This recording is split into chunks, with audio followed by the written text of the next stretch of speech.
Did you know that around 90% of the world's data was generated in the last 2 years? An LLM which was trained around that time won't have any of those information. On top of that, businesses have tons of proprietary knowledge that they want to be able to use with LLMs. None of that information is available in their training data.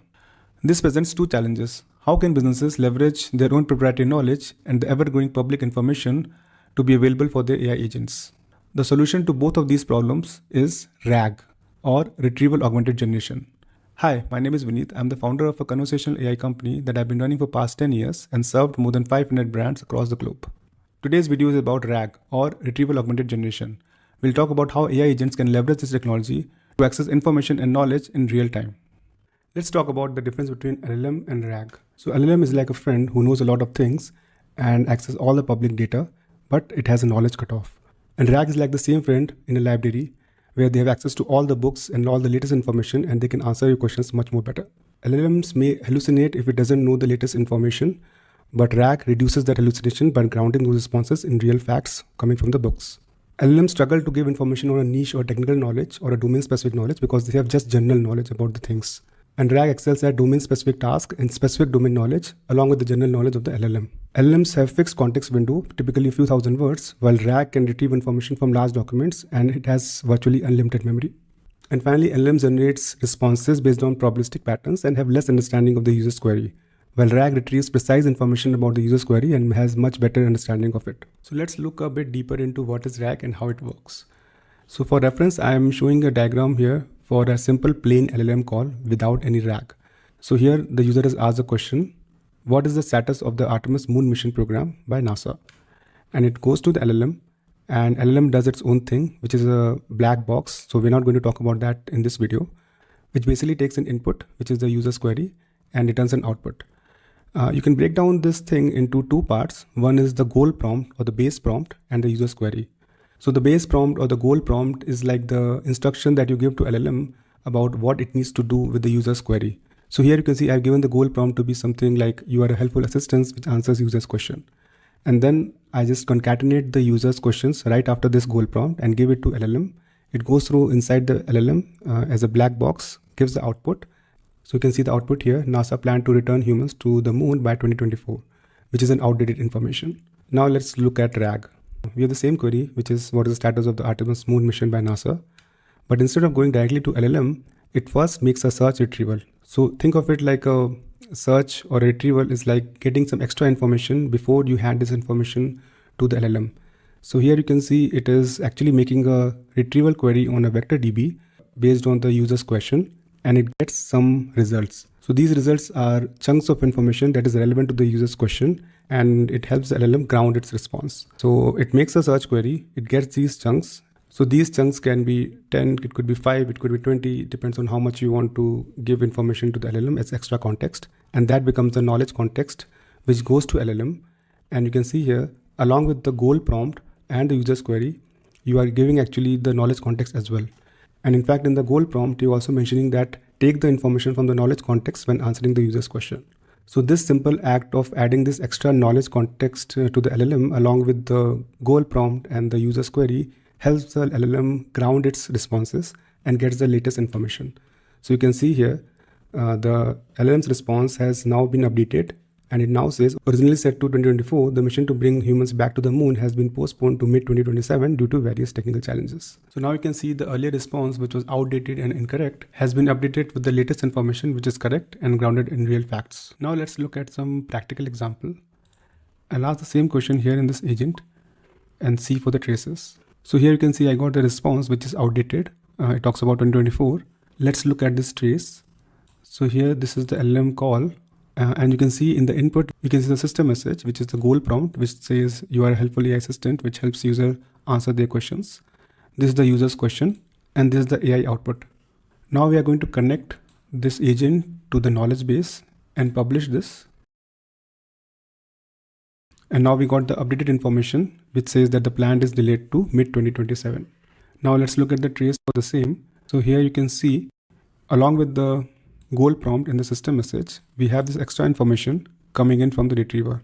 So you can see here 1, 2, 3 and 4 chunks are added in the system message.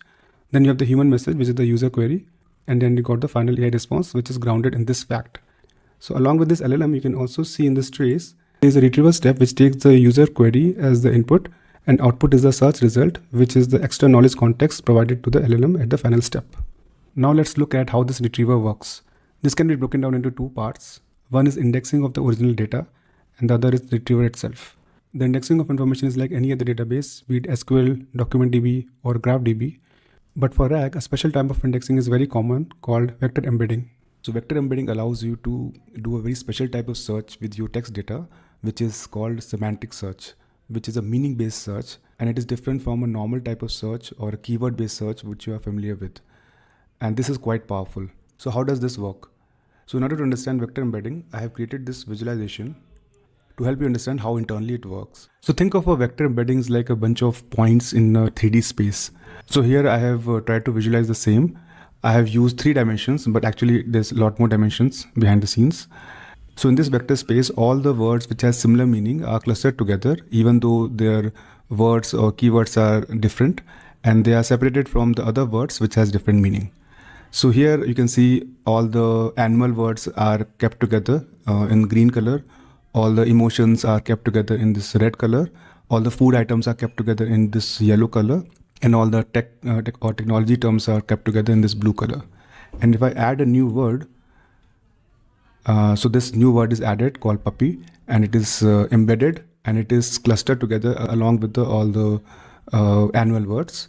Similarly, if I add another word which is related to human emotion, it gets embedded and finds its way all the way to the cluster which has all the human emotions.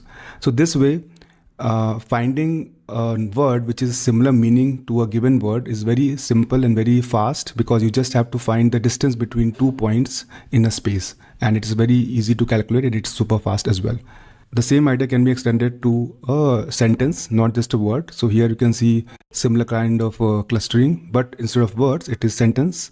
So you can see here, these are the words related to food, related to taking a break, related to taking a trip, or finishing some work.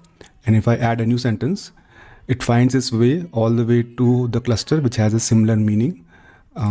Similarly, another sentence added to the vector space which has a similar meaning as well. And it is very simple and very fast to figure out which other sentences are very similar in meaning, even though they can have very different words. The same idea extends to the paragraphs as well. You can see here similar kind of grouping, but instead of sentences, you have paragraphs. And the essence of that paragraph or the meaning of that paragraph is something taken into consideration rather than the specific words. I have this Wikipedia page for the Artemis program, and it is a huge text. So I need to split it into smaller paragraphs and convert each of these paragraphs into points in this vector space, which is just a bunch of numbers or floating point numbers, which are the coordinates of the point in the vector space. And that is pretty much the vector embedding process look like. So in order to do this semantic search, what needs to be done is for any user query, we need to first embed that user query into this vector space. And once it is embedded into the vector space, we just need to find other points in the space which is nearby and which are already embedded from the knowledge earlier.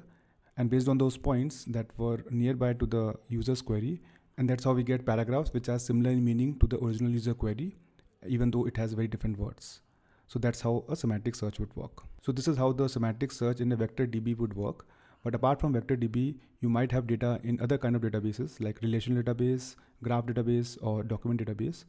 And in order to query on those database as well, you need to convert the natural language query which the user have asked into a specialized database specific query. So for example, you have to take the natural language query that the user has asked into an SQL query.